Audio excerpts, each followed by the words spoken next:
Alors ce matin, j'aimerais qu'on prenne un psaume qui est très connu. Tout à l'heure, Yves nous en a fait une petite lecture. C'est le psaume 103. Vous avez vu le premier verset qui était affiché. Et on va le lire progressivement. Donc j'aimerais qu'on commence psaume 103, versets 1 et 2. Nous lisons ici de David, « Mon âme bénit l'Éternel, que tout ce qui est en moi bénisse son saint nom. Mon âme bénit l'Éternel et n'oublie aucun de ses bienfaits. » Donc le psaume commence avec cette parole, « Mon âme bénit l'Éternel ». Qu'est-ce que c'est bénir ? Bénir Dieu. C'est bénir, c'est l'élever, c'est le louer, c'est l'exalter, c'est le glorifier en fait, pour ce qu'il fait ou pour ce qu'il est. Et c'est important de bénir notre Créateur, de le bénir de notre cœur, de notre bouche. Il est bienséant et bon de l'élever, de l'exalter. Et c'est une bonne chose d'abord pour Dieu lui-même, parce qu'il est digne d'être élevé, mais c'est aussi une bonne chose pour nous. Parce que bénir Dieu, c'est finalement ce qui nous permet de ne jamais oublier qui est Dieu et qui nous sommes. Où il est lui et où nous sommes. Lui, il est dans les cieux, élevé au-dessus de nous, et nous sommes sur la terre. Et bénir Dieu, c'est bon pour nous, parce que c'est notre place, en fait. C'est la place légitime de la créature que de bénir l'Éternel. Nous existons pour glorifier Dieu. Nous sommes là pour le louer, pour l'élever. Et tout ce qui est autour de nous est là pour le louer et l'élever. Alors, eh bien, on a lu ce premier verset, et vous savez, un lecteur peu attentif de ce psaume peut lire ici et comprendre David ici a une âme qui veut bénir l'Éternel, et il dit, voilà, son âme bénit l'Éternel, mon âme bénit l'Éternel, mais ce n'est pas ce qu'il dit en fait. Ce n'est pas ce qu'il dit. Il n'est pas en train de dire que son âme bénit l'Éternel, non. Il est plutôt en train de se parler à soi-même. Si on ne fait pas attention, on ne le voit pas, mais il est en train de se parler à soi-même, et il dit, mais mon âme bénit l'Éternel. C'est un impératif. Bénis l'Éternel. Et vous savez, on peut imaginer qu'à ce moment-là, quand il écrit ce psaume, il était dans une période où il n'allait pas très bien. Il n'allait pas très bien avec Dieu. Peut-être se morfond-il sur lui-même. Peut-être est-il découragé. Peut-être que son cœur doute, qu'il chancelle. Peut-être est-il éloigné de Dieu. Il se sent éloigné de Dieu. Peut-être même qu'il murmure. Il murmure contre Dieu sur son sort, sur ce qu'il vit. Et en tant que croyants, nous n'allons pas toujours très bien. Il faut le dire. Parfois, on ne va pas bien du tout. Et peut-être que lui, il n'allait pas bien du tout. Mais il va se parler à lui-même. Il va s'exhorter lui-même. Et il avait l'habitude de le faire. Par exemple, dans d'autres psaumes, il va dire « Oui, mon âme, confie-toi en Dieu ». Il s'exhorte « Mon âme, mais confie-toi en Dieu ». Le psalmiste, les psalmistes, les fils de Corée, vont écrire « Pourquoi t'as battu mon âme et gémis-tu au-dedans de moi ? Espère en Dieu, car je le louerai encore, il est mon salut et mon Dieu. » Donc, de nouveau, il y a l'idée de s'exhorter soi-même, de se parler à soi-même et s'encourager à faire ce qui est bien. Et parfois, il faut savoir se dire, bon, stop, tu t'arrêtes ici, mon âme, arrête de te décourager, arrête d'avoir des pensées qui sont négatives, arrête de murmurer, mais bénis l'Éternel. Décide de bénir l'Éternel. Parfois, il faut prendre la décision de faire ce qui est bien. Et David a pris la décision de changer d'attitude. Il dit, versets 1 et 2, « Que tout ce qui est en moi bénisse son saint nom. » Verset 2, « Mon âme bénit l'Éternel. » Et attention, mon âme, attention, n'oublie aucun de ses bienfaits. C'est touchant. Donc, il veut changer, il veut avoir une attitude de reconnaissance et que de tout son être, ce soit la gratitude qui monte, une louange pour le Seigneur. Alors il dit à son âme, « Mon âme, n'oublie aucun de ses bienfaits. Souviens-toi, n'oublie pas. » Qu'est-ce qui peut renverser une mauvaise attitude ? Des gémissements, des plaintes, un mécontentement. Vous savez, des fois on a un mécontentement dans l'âme, on se lève, on est comme cela, voilà, ça ne va pas. Un mécontentement chronique, un découragement, du pessimisme, des pensées négatives. Ce qui peut le renverser, c'est un cœur qui décide de bénir l'Éternel, qui dit stop. stop, maintenant je vais le bénir, je ne vais oublier aucun de ses bienfaits, je vais me les remémorer en fait. Donc je vais me remémorer les actes de bonté que Dieu a eus à mon égard. Et David souligne ici un problème qui est récurrent chez l'homme. Ce problème, c'est que l'homme oublie. Nous oublions. Et nous oublions même parfois les bienfaits de l'Éternel. On oublie ce que Dieu a fait pour nous. Alors bien sûr, si volontairement nous y pensons, nous ne l'oublierons pas, parce que bien on se le remémore. Mais si on ne fait pas l'effort, comme David ici fait l'effort, eh bien on risque de les oublier. Petit à petit, ça devient un souvenir de plus en plus lointain, diffus. Et puis, il suffit que nous passons par une période difficile, des moments difficiles, des déconvenues, des déceptions, des circonstances défavorables. Alors on glisse dans la tristesse, dans le découragement, dans l'incompréhension, voire dans l'amertume, puisqu'il n'y a plus rien qui vient contrebalancer dans notre esprit, dans notre pensée. Avant, eh bien peut-être il y avait tous les bienfaits, oui, mais bon, le Seigneur est bon, le Seigneur est bon. Mais là, il n'y a plus rien qui vient contrebalancer. Alors, eh bien, hop, on glisse, et là, eh bien, c'est les ténèbres. Et là, des questions même peuvent surgir. Pourquoi cela m'arrive?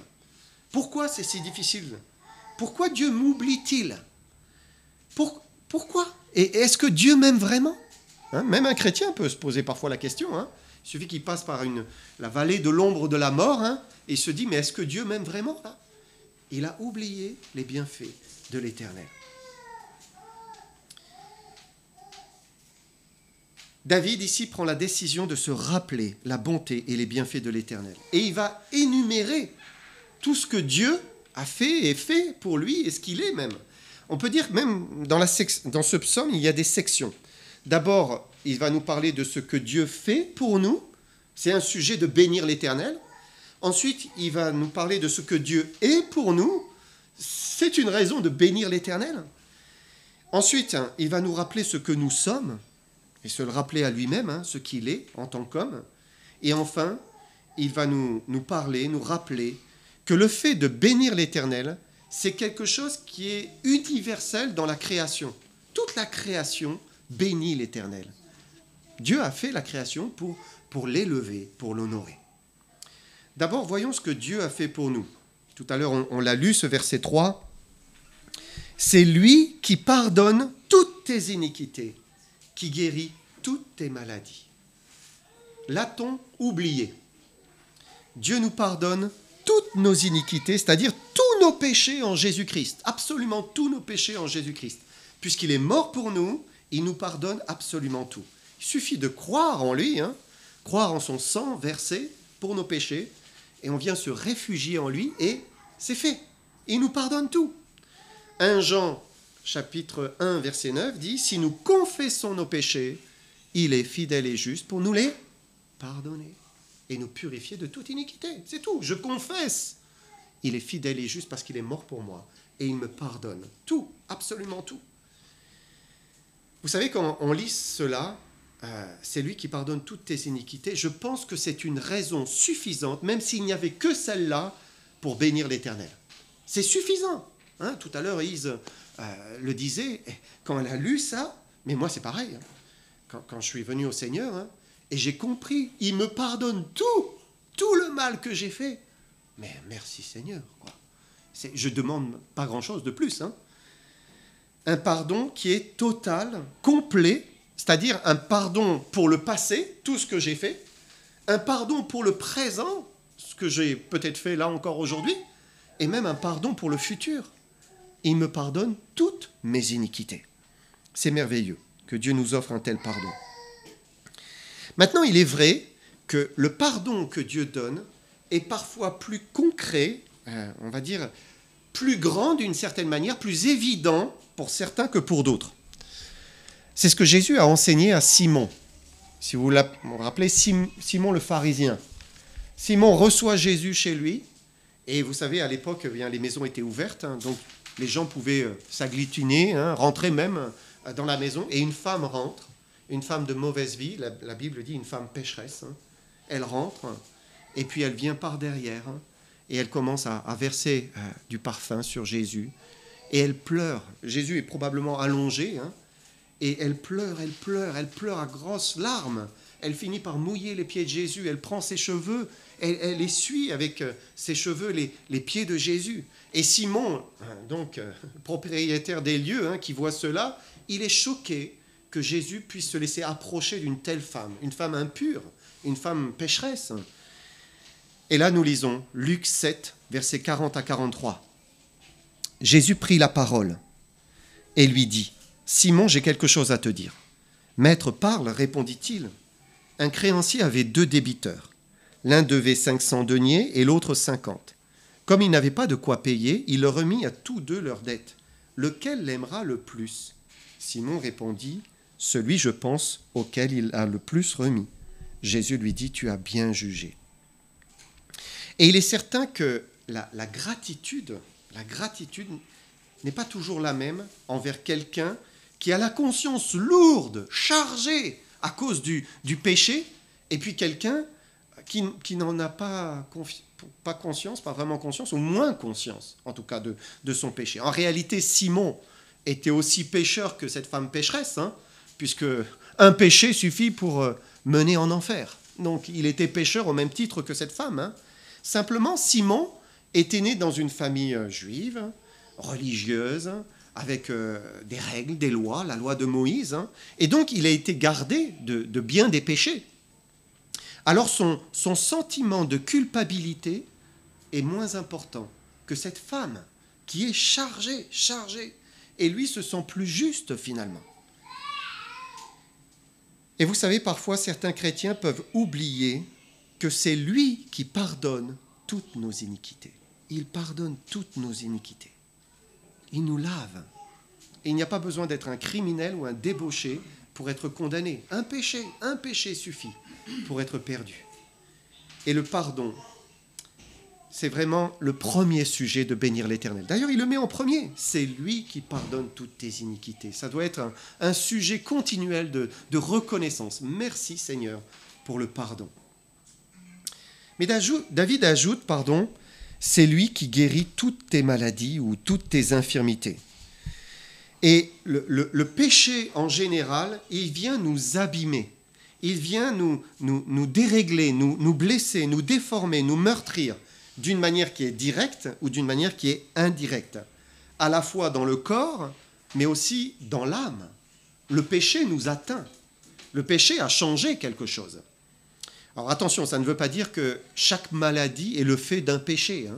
Ce n'est pas parce que vous êtes malade un jour que vous dites « mais je dois avoir fait quelque chose de mal la veille ». Ce n'est pas ça. Parfois, certaines maladies sont vraiment le fruit d'un péché, c'est clair, c'est évident. Mais pas toutes les maladies ou pas tous les maux ou les infirmités. Mais c'est plutôt que d'une manière globale, la maladie est la résultante d'un monde qui est déchu. Un monde qui est déchu. Avant la chute, il n'y avait pas de maladie, il n'y avait pas d'infirmité, ça n'existait pas. Mais c'est le péché en entrant dans le monde et dans le cœur de l'homme qui a entraîné toutes sortes de problèmes, à la fois physiques, puisque petit à petit il y a une dégradation même des gènes, et les hommes sont devenus de plus en plus, ou de moins en moins parfaits, j'ai envie de dire. Donc à la fois physique, mais aussi psychique, dans l'âme, au niveau de l'âme. La maladie est venue avec le péché. Mais nous avons lu, l'Éternel est celui qui guérit. Il guérit. Il peut guérir toute maladie. Et je pense que David, en écrivant cela, il le dit par expérience. Il a dû vivre ses propres guérisons. Ils n'avaient pas la médecine que l'on a aujourd'hui. Donc leur seul recours, c'était « Seigneur, guéris-moi ». Et Dieu guérissait. Dieu peut guérir parfaitement. Jésus nous a montré dans les évangiles qu'il pouvait guérir miraculeusement, en un instant, s'il le voulait. Son ministère était rempli de guérisons. Il remettait sur pied des paraplégiques, il rendait la vue à des aveugles, parce que Dieu peut faire l'impossible. Et peut-être, certains d'entre vous peuvent témoigner, pourraient dire, mais moi je sais, j'ai vécu cela, il m'a guéri. Je lui ai demandé, il m'a guéri. Dieu guérit, il est toujours le Dieu des miracles. Donc si vous avez été guéri, c'est une raison de plus de bénir l'Éternel, dire oui, je le sais, comme David, il guérit les maladies. Mais si Dieu peut tout guérir, il faut aussi dire, il est le maître des horloges. Ça veut dire il est le maître du temps. Et la guérison, eh bien, elle n'est pas toujours au moment où nous voudrions qu'elle soit. C'est une réalité aussi dans les Écritures, hein. Et il faut en avoir conscience, hein. Certains sont guéris ici-bas, mais d'autres partent aussi malades. Hein? La maladie emporte les hommes. Ça, c'est une réalité, hein. Finalement, qu'est-ce qui fait que l'on meurt? On dit « Oh, il est mort de vieillesse ». Mais que sait-on de ce qui s'est passé intérieurement, hein? Puisqu'on a tous des cancers, hein, on vit tous avec cela, hein, mais certains sont visibles, d'autres sont invisibles. Hein, mais la maladie emporte les hommes. C'est une réalité. Et une chose dont on est certain, c'est que après, eh bien, l'Éternel va ôter tout cela. Ça sera fini. L'Éternel est celui qui guérit. Mais il ne promet pas de vivre éternellement sur la terre en bonne santé aux chrétiens. Non, non. Ce qu'il promet, c'est qu'ils passeront l'éternité avec lui, dans sa présence, là où, Apocalypse 21, verset 4, il essuiera toute larme de leurs yeux, et la mort ne sera plus. Il n'y aura plus ni deuil, ni cri, ni douleur, car les choses premières ont disparu. Il n'y aura plus de maladie. Ce sera fini, terminé. Maintenant, je ne pense pas qu'il faille accepter avec dépit nos maux. Nous devons exercer la foi. Il faut croire, hein, croire en l'Éternel. Il dit, il guérit toutes tes maladies. Eh bien, croyons-le. Hein. Il faut exercer sa foi, parce que la guérison est possible.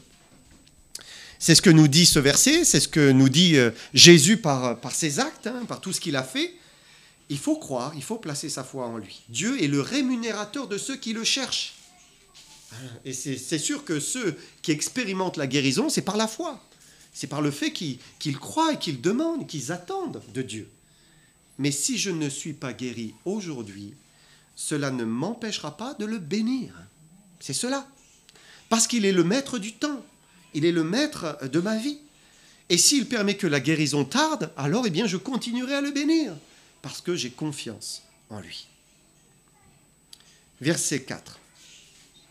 C'est lui qui délivre ta vie de la fosse, qui te couronne de bonté et de miséricorde. Un autre sujet de bénir l'Éternel. La fosse, c'est l'image du Sheol, hein, de l'enfer. Hein. C'est lui qui délivre notre vie de l'enfer. Et puis ensuite, il dit, c'est lui qui couronne de bonté, qui te couronne de bonté et de miséricorde. Ça veut dire qu'il nous couvre, hein, le terme veut dire il nous environne, il nous entoure de sa bonté et de sa miséricorde. Et là, vous avez l'image. L'image, c'est qu'en Jésus-Christ, il nous arrache de l'enfer et puis il nous amène au ciel pour nous couvrir de bonté, de miséricorde. Alors c'est quelque chose qui peut sembler abstrait. Pourquoi ? Parce que l'enfer, on ne l'a pas connu, et le ciel, on ne le connaît pas encore. Donc voilà, on est entre les deux. Hein. Mais pourtant, c'est ce qui s'est réellement passé pour nous qui croyons au nom du Fils de Dieu, pour nous qui croyons en Jésus-Christ. Spirituellement, c'est effectif, c'est déjà fait.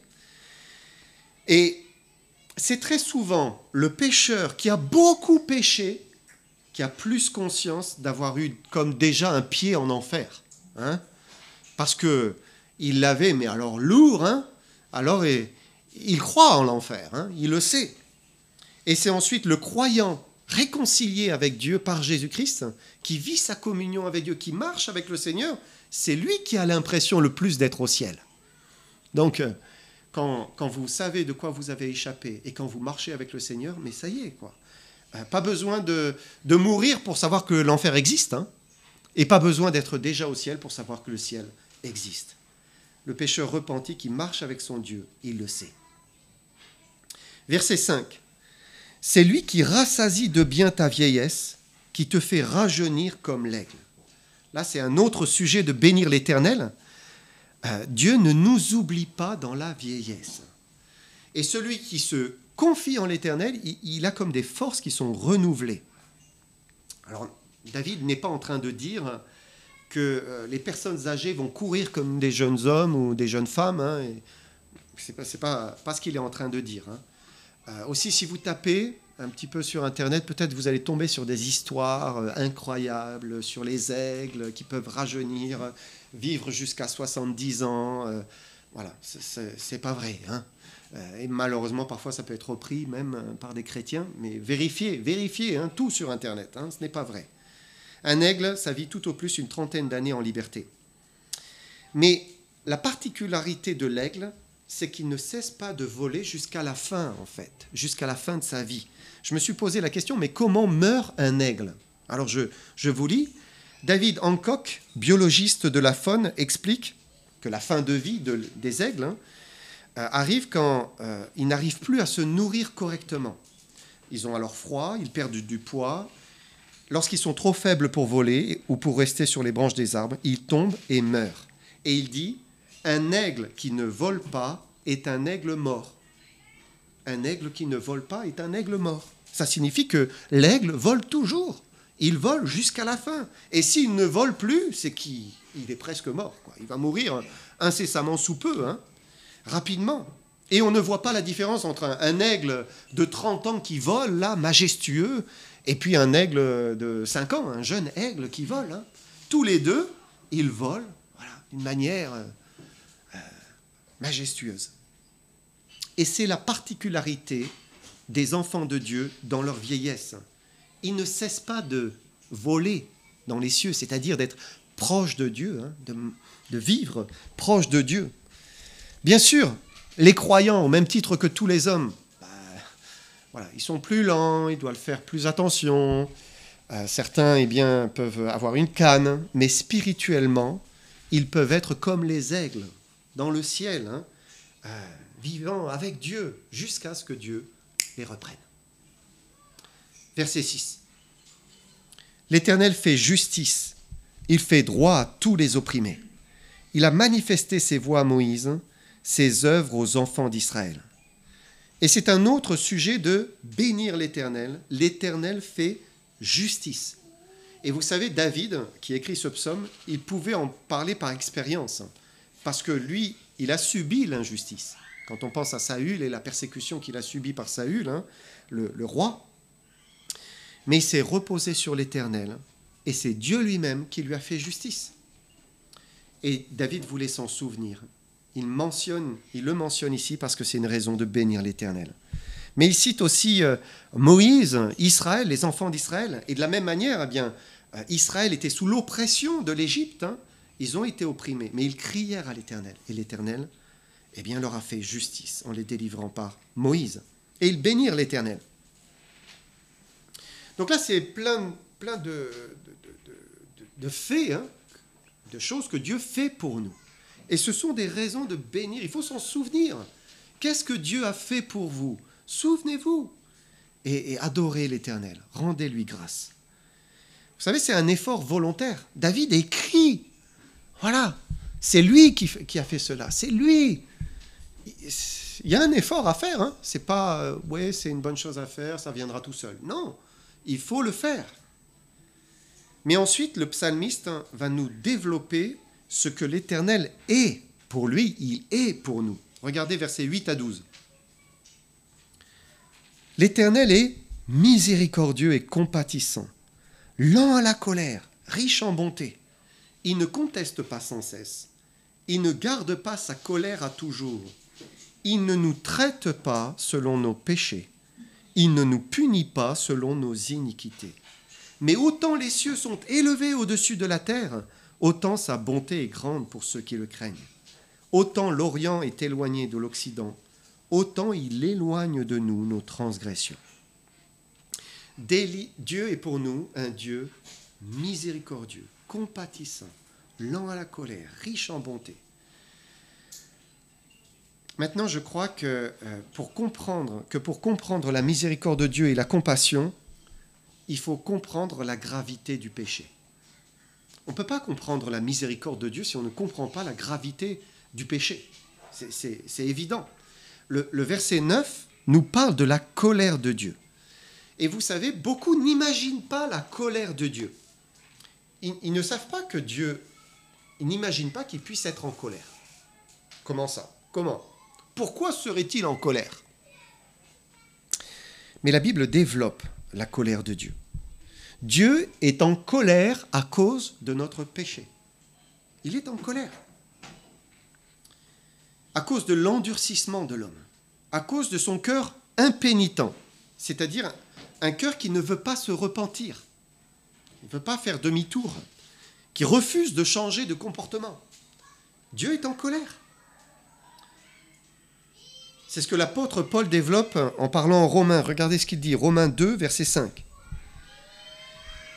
Il dit, mais par ton endurcissement et par ton cœur impénitent, tu t'amasses un trésor de colère pour le jour de la colère et de la manifestation du juste jugement de Dieu. Paul dit, il y a un jour de la colère. Un jour où Dieu va faire tomber un trésor de colère. Un trésor de colère, c'est-à-dire un amassement, une accumulation de colère. Vous savez, comme parfois, eh bien, on peut accumuler de la colère. Ça nous arrive, hein, parce qu'il y a quelque chose qui est fait à notre égard, hein, et puis bon, on laisse, hein, et puis encore, et puis ça finit. Hein. Eh bien, Dieu, de la même manière, il est patient, il attend. L'homme pêche, l'homme continue, il recommence, et il patiente. Mais il n'est pas pardonné parce que l'homme ne demande pas pardon. Hein. Alors, eh bien, un jour, hein, il y aura cette colère qui aura été amassée pendant des siècles et qui va tomber. Ce sera le juste jugement de Dieu. Regardez ce que dit l'auteur de l'Épître aux Hébreux. Hébreux 10, verset 31. C'est une chose terrible de tomber entre les mains du Dieu vivant. C'est aussi la Bible, ça. Hein. Parfois, on dit « Ah, mais moi, j'aime bien, tu aimeras ton prochain comme toi-même. » Mais la Bible, c'est toute la Bible. Et la Bible, c'est que Dieu n'aime pas le péché. Et que Dieu a une colère envers ceux qui pratiquent le mal et qui sont impénitents, qui ne veulent pas se repentir. Dieu est en colère. Et c'est terrible de tomber entre les mains du Dieu vivant. Il faut comprendre cela. Mais alors, une fois qu'on a compris cela, on peut lire le psaume 133, versets 8 à 10. L'Éternel est miséricordieux, compatissant. Il est lent à la colère, riche en bonté. Il ne conteste pas sans cesse. Il ne garde pas sa colère à toujours. Il ne nous traite pas selon nos péchés. Il ne nous punit pas selon nos iniquités. Et quand on comprend la gravité du péché, on peut aussi comprendre la miséricorde et la bonté de Dieu. Ce que David dit, c'est que si nous le craignons, alors il ne nous punira pas selon nos péchés. Verset 11, il dit « Autant les cieux sont élevés au-dessus de la terre, autant sa bonté est grande pour ceux qui le craignent. » Les cieux. Il y a les cieux visibles, hein, mais les cieux, ça dépasse même les cieux visibles. Nous, on voit la voûte étoilée, mais les cieux vont au-delà. Hein. Qui peut arriver au bout de l'univers? Dieu dit, autant les cieux sont élevés, tu ne peux même pas arriver jusqu'au bout de l'univers, autant ma bonté est élevée pour ceux qui me craignent. Et si on se sent coupable de quoi que ce soit, alors regardez verset 12, autant l'Orient est éloigné de l'Occident, autant il éloigne de nous nos transgressions. Et c'est vrai que parfois, il y a un poids, un péché en particulier, quelque chose que nous avons fait. Et on regrette amèrement. Hein. Mais il nous dit ici, il éloignera de nous nos transgressions, aussi loin que l'Est est éloigné de l'Ouest. Ça veut dire que nous n'en ressentirons plus le poids. Il va nous libérer du poids de la culpabilité. Quand on vient à lui, par la foi, il enlève cette culpabilité. Verset 13. Comme un père a compassion de ses enfants, l'Éternel a compassion de ceux qui le craignent. Dieu est ici comparé à un père. C'est rare dans l'Ancien Testament, vous savez. c'est plutôt la révélation du Père, elle vient plutôt avec Jésus-Christ, qui va nous parler de Dieu comme le Père. Hein. Christ nous en parle abondamment dans les évangiles. Mais David compare déjà Dieu à un Père, le meilleur des pères. Un bon Père a compassion de ses enfants, et l'Éternel a compassion de ceux qui le craignent. Et il y a une grande différence entre le commun des pécheurs, qui n'a rien à faire de Dieu, hein, et un chrétien, quelqu'un qui craint Dieu, quelqu'un qui aime Dieu, qui le reconnaît, qui croit en lui. Pour celui-là, Dieu a compassion de lui comme un père. Et finalement, l'homme ne peut être que deux choses vis-à-vis de Dieu, ne peut être que deux choses pour lui. La première, c'est un père, parce qu'il a cru en lui, il s'est réfugié en lui, il croit. Ou bien un juge. Et c'est soit l'un, soit l'autre, soit père, soit juge. Qu'est-ce que Dieu est pour nous? Est-il mon père ou sera-t-il mon juge? C'est ça la question. Et finalement, c'est l'homme qui décide. Il décide de ce qu'il aimerait que Dieu soit pour lui. Puisque c'est son attitude vis-à-vis de Dieu, c'est sa foi, c'est sa crainte, c'est son respect de lui, ou bien c'est son endurcissement, c'est son impénitence. C'est ça qui détermine ce que Dieu devient pour nous, le juge ou le Père.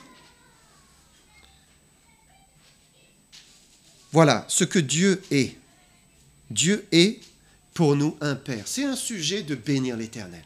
Dire mon Dieu est mon Père. Il est mon Père. C'est, je veux dire, quand je vois combien j'aime mes enfants et combien je veux le meilleur pour eux et que je suis prêt à leur donner tout mon temps sans compter, eh bien Dieu est meilleur que moi vis-à-vis de mes enfants. Dieu m'aime plus que moi je ne peux aimer mes enfants. Dieu vous aime plus que vous n'aimez vos enfants. Dieu nous aime, mais il n'y a pas de limite, pas de limite. Maintenant, David va rappeler ce qu'est l'homme. Il se souvient de ce qu'il est lui-même. Pourquoi l'Éternel a compassion de ceux qui le craignent? Versets 14 à 16. Car il sait de quoi nous sommes formés. Il se souvient que nous sommes poussière. L'homme, ses jours sont comme l'herbe. Il fleurit comme la fleur des champs. Lorsqu'un vent passe sur elle, elle n'est plus, et le lieu qu'elle occupait ne la reconnaît plus. Que sommes-nous? Que sommes-nous? 3 fois rien. Nous sommes vraiment 3 fois rien. Certes, il y a ce souffle de vie qui nous anime, hein, mais nous sommes si fragiles. Dieu regarde et dit, l'homme, ses jours sont comme l'herbe. Là, au printemps, à la fin de l'hiver, il y a peut-être 2 mois et demi, nous avons replanté du gazon. Oh, c'était bien vert. Oh, incroyable, on n'a jamais eu le gazon aussi vert. Et là, maintenant, on a un beau tapis qui devient jaune. Hein, avec la sécheresse, hein, l'interdiction d'arroser.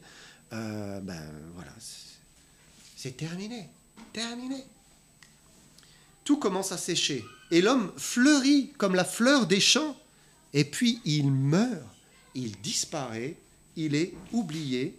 Sa vie est éphémère. Jacques nous le dit dans son épître. Jacques 4, verset 14.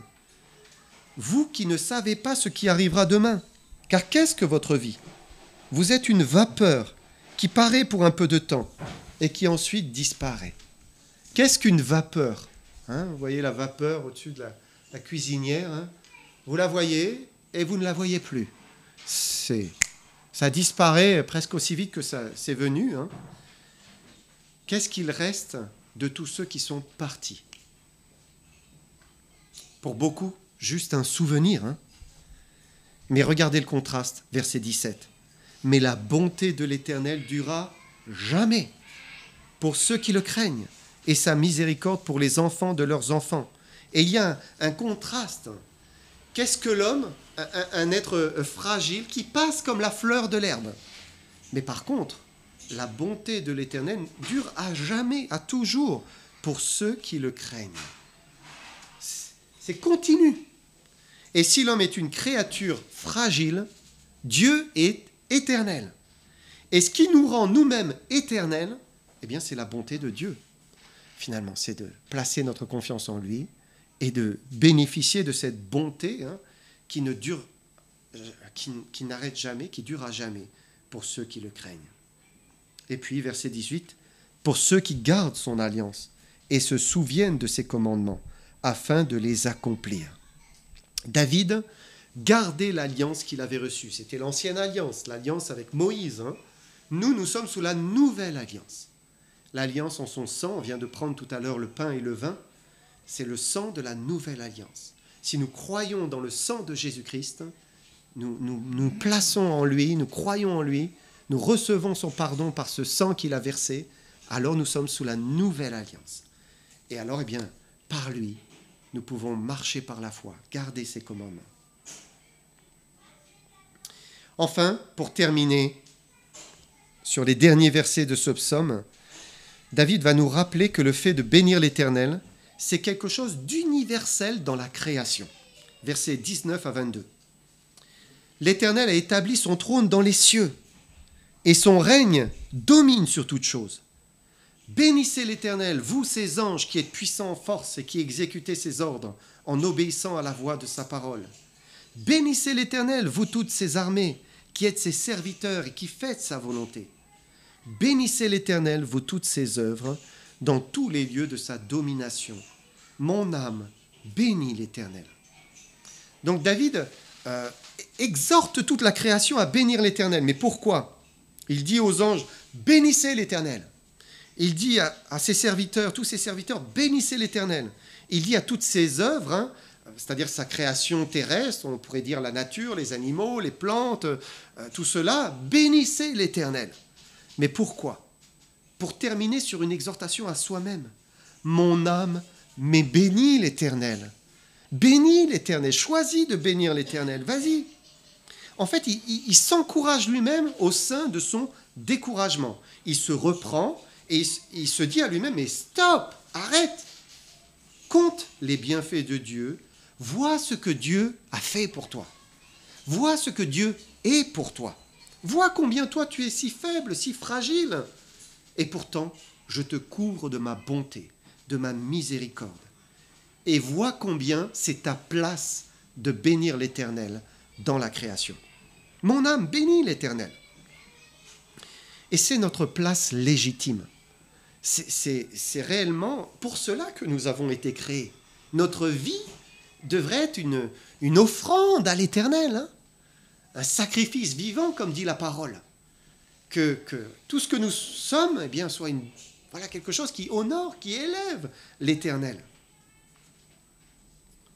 Nous avons été créés pour cela. Que le Seigneur vous bénisse et qu'il nous aide à bénir l'Éternel de tout notre cœur.